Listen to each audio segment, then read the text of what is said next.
Assalamualaikum warahmatullahi wabarakatuh. Perkenalkan nama saya Nuraila Rahmah dengan NIM 22811334019 dari D4 Administrasi Perkantoran kelas A Universitas Negeri Yogyakarta.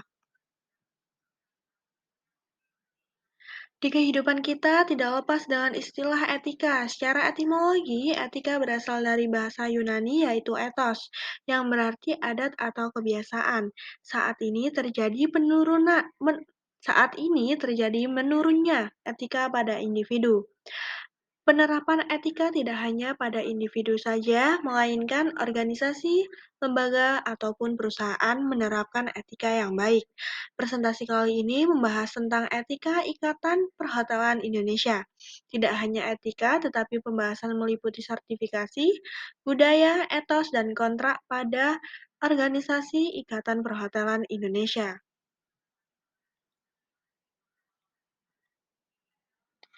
Yang selanjutnya, ada Kode Etik Ikatan Perhotelan Indonesia. Pada bidang ini, para ahli berupaya untuk mengembangkan kode etik agar bisa mengambil keputusan dengan mudah. Salah satu ahli tersebut adalah Stephen Hall, yang menciptakan etika dalam bidang perhotelan. Berikut adalah etika yang dicetuskan oleh Stephen Hall.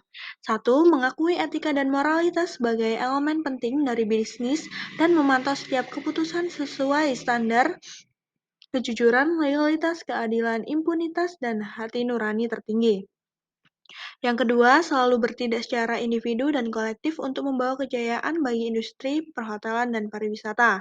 Yang ketiga, memfokuskan waktu, energi, dan sumber daya untuk meningkatkan produk dan layanan kami dan tidak menjatuhkan pesaing dalam mengejar kesuksesan.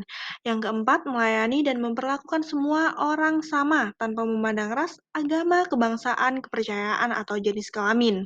Yang kelima, melayani dengan memberikan semua fasilitas sesuai dengan standar layanan produk, dengan konsisten dan layanan yang terbaik pada tamu. Yang keenam, memberikan lingkungan yang bersih, aman, dan nyaman pada tamu. Yang ketujuh, berusaha berbuat yang terbaik pada tamu dengan contoh mempertahankan kepercayaan yang tinggi dan penjelasan yang jelas. Yang kedelapan, memberikan pelayanan seperti pengetahuan, pelatihan, dan motivasi pada karyawan. Yang kesembilan, semua karyawan akan melakukan evaluasi dan peningkatan diri. Yang kesepuluh, senantiasa bekerja dengan melestarikan alam. Yang kesebelas, mencari keuntungan dengan adil, jujur, dan tidak terlalu banyak ataupun kurang.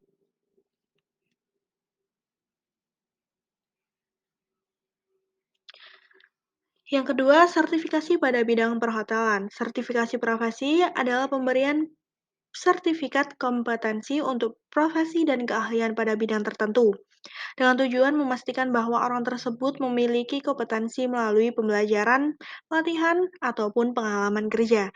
Sertifikasi ini diberikan oleh lembaga tertentu.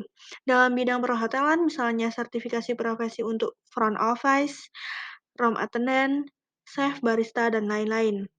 Beberapa lembaga yang berkompeten dan memiliki kredibilitas dalam memberikan sertifikasi profesi adalah sebagai berikut, yaitu BNSP, LSP STP, Certis, Certif, LSPMR, LSP Hotel dan Restoran, LSP Pariwisata Perwakilan Wilayah Jawa Timur, PHRI Bali, Palembang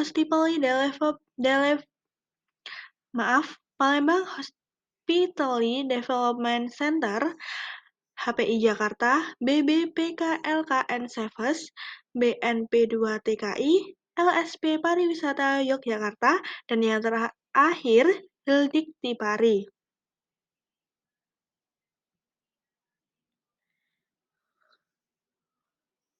Selanjutnya ada etika berpakaian pada Ikatan Perhotelan Indonesia. Pada perhotelan dan restoran biasanya terdapat standar grooming. Kata grooming memiliki arti penampilan rapi, serasi, dan harmonis.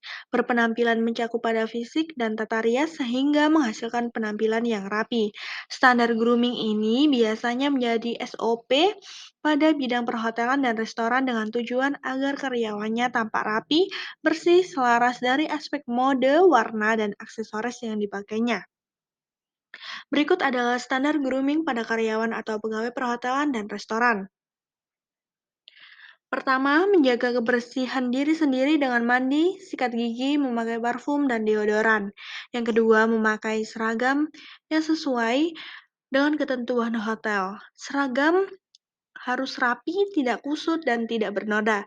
Yang ketiga, memakai sepatu bersih dan disemir hitam. Yang keempat, tidak memakai perhiasan secara berlebihan. Yang kelima, memakai jam tangan. Yang keenam, menggunakan tata rias yang tidak berlebihan bagi wanita. Yang ketujuh, memotong kumis dan jenggot bagi laki-laki.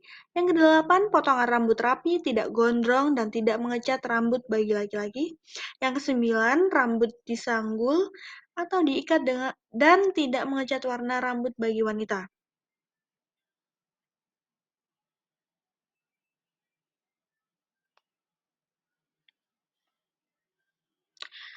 Yang selanjutnya adalah etika berkomunikasi pada Ikatan Perhotelan Indonesia. Etika berkomunikasi pada Ikatan Perhotelan Indonesia ini sama seperti halnya organisasi ataupun perusahaan lainnya. Etika komunikasi ini bertujuan untuk menjaga ucapan, sopan santun, menghargai lawan berbicara, dan menjaga komunikasi agar efektif dan efisien dengan tujuan pesan dan informasi yang tersampaikan dengan jelas. Di berikut adalah etika berkomunikasi. Pertama, komunikasi secara langsung dengan mengucapkan salam atau menyapa dengan baik dan sopan, berkomunikasi dengan cara sikap tubuh menghadap lawan komunikasi dan dengan pandangan mata menghadap ke lawan komunikasi, berbicara dengan suara jelas, tidak mengeluarkan gerakan-gerakan yang tidak perlu, yang terakhir tidak memotong pembicaraan. Yang kedua, komunikasi tidak langsung.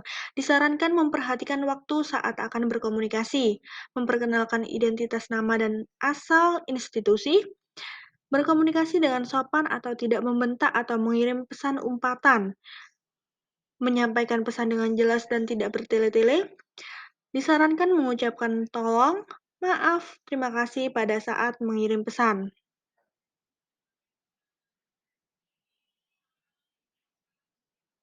Etika makan pada Ikatan Perhotelan Indonesia. Pada organisasi Ikatan Perhotelan Indonesia memiliki etika makan yang pada umumnya seperti etika makan pada organisasi. Adapun dasar-dasar etika makan sebagai berikut. Yang pertama, mengunyah makanan dengan tidak menutup mulut. Dua, disarankan menutup mulut saat menguap ataupun batuk. Tiga, disarankan duduk tegak, tidak bersandar ataupun sandaran di kursi. Yang keempat, disarankan tidak mengeluarkan suara atau bicara saat makan. Yang kelima, disarankan tidak memainkan alat makan seperti mengetuk sendok dan garpu. Yang keenam, tidak menerima panggilan seperti telepon di tempat meja makan tersebut. Yang ketujuh, tidak touch up make up di tempat meja makan, sebaiknya izin dahulu meninggalkan tempat dan touch up make up di kamar mandi. Yang kedelapan, membuang makanan yang terselip di gigi dengan cara mengambilnya di toilet saja. Adapun aturan khusus dalam etika makan, yang pertama, aturan Aturan etika makanan khusus pada makanan yang dapat dipegang dengan tangan sebagai berikut. Memotong makanan daging yang berbentuk tebal disarankan makan dan dipotong dengan menggunakan garpu serta pisau. Adapun beberapa makanan yang bisa dimakan menggunakan dengan tangan langsung, contohnya tulang iga, seafood, sayap ayam, dan tulang. Hal ini disarankan pada saat makan, tidak di dalam acara formal. Disarankan menghindari meniup makanan ataupun minuman yang panas. Solusinya adalah dengan mengaduk makanan atau minuman yang panas tersebut.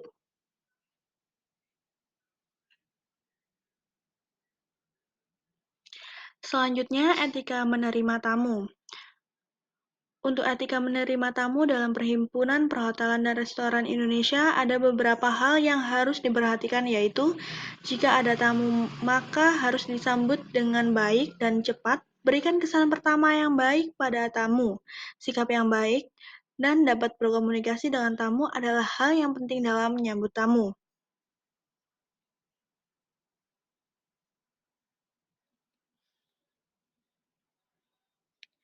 Etika keprotokolan pada organisasi Ikatan Perhotelan Indonesia. Pada etika keprotokolan mempunyai fungsi yang sangat penting dalam keberhasilan organisasi.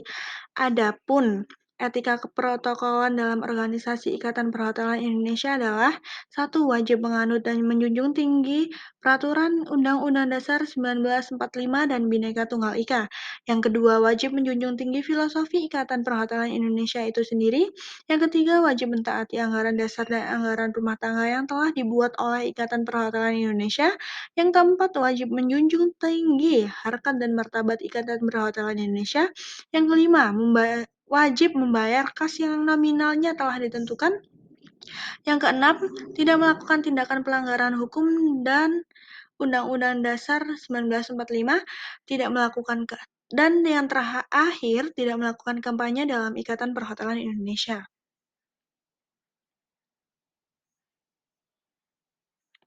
Budaya kerja. Budaya kerja adalah sifat yang biasa dilakukan oleh anggota, karyawan, pegawai dalam suatu organisasi ataupun perusahaan tertentu.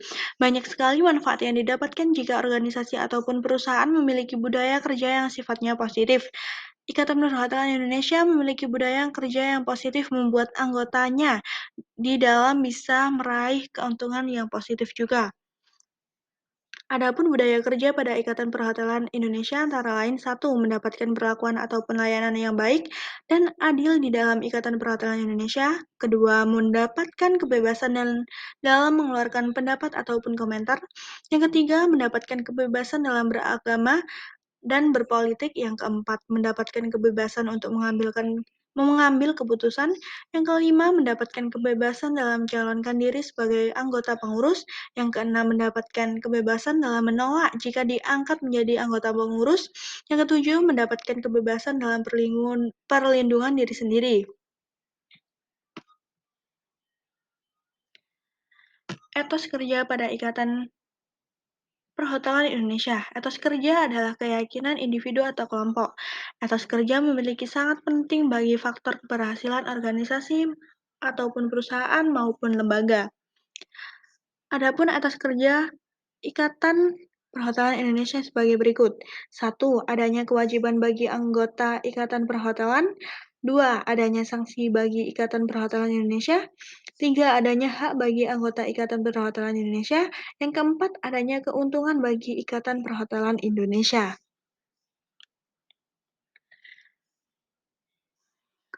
Yang terakhir, kita akan membahas kontrak kerja pada Ikatan Perhotelan Indonesia. Kontrak kerja merupakan perjanjian secara tertulis calon karyawan atau pegawai secara tertulis maupun tidak tertulis untuk waktu tertentu.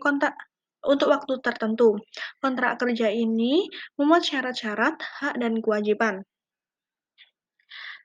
Cara-cara agar tergabung dalam Ikatan Perhotelan Indonesia sebagai berikut adalah caranya. 1. Karyawan dan pegawai perhotelan misal FO, housekeeping, manajemen pada bidang food and beverage dalam hotel bisa bergabung, namun pada bidang pariwisata tidak bisa tergabung pada Ikatan Perhotelan Indonesia ini, sebab perhotelan tidak mencakup pada bidang pariwisata. Yang kedua, pendaftaran bisa melalui pengisian formulir pada laman Ikatan Perhotelan Indonesia. Pengisian formulir harus secara jelas dan lengkap dan benar. Yang ketiga, pendaftar akan disahkan oleh DPD atau DPW. Yang keempat, setelah disahkan anggota harus membayar kartu tanda anggota atau uang kas yang telah ditentukan nominalnya. Maksimal pembayaran tersebut adalah 2 minggu setelah pengesahan anggota yang terkonfirmasi di email. Selanjutnya, cetak kartu KTA sebagai bukti bahwa telah sah bergabung di Ikatan Perhotelan Indonesia. Cetak kartu tersebut di kantor sekretariatan DPD Ikatan Perhotelan Indonesia terdekat.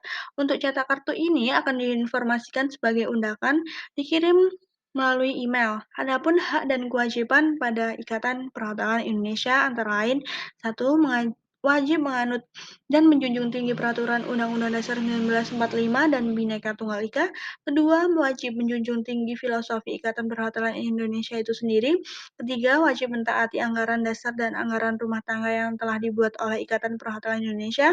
Keempat, wajib menjunjung tinggi harkat dan martabat Ikatan Perhotelan Indonesia.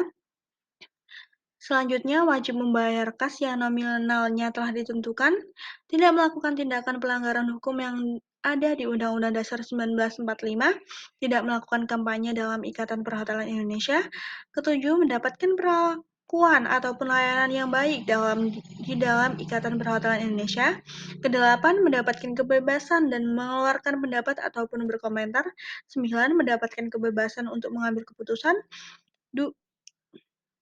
11, mendapatkan kebebasan dalam mencalonkan diri sebagai anggota pengurus, 12, mendapatkan kebebasan dalam menolak jika diangkat menjadi anggota pengurus, 13, mendapatkan kebebasan dalam perlindungan diri sendiri. Sekian dari saya. Wassalamualaikum warahmatullahi wabarakatuh.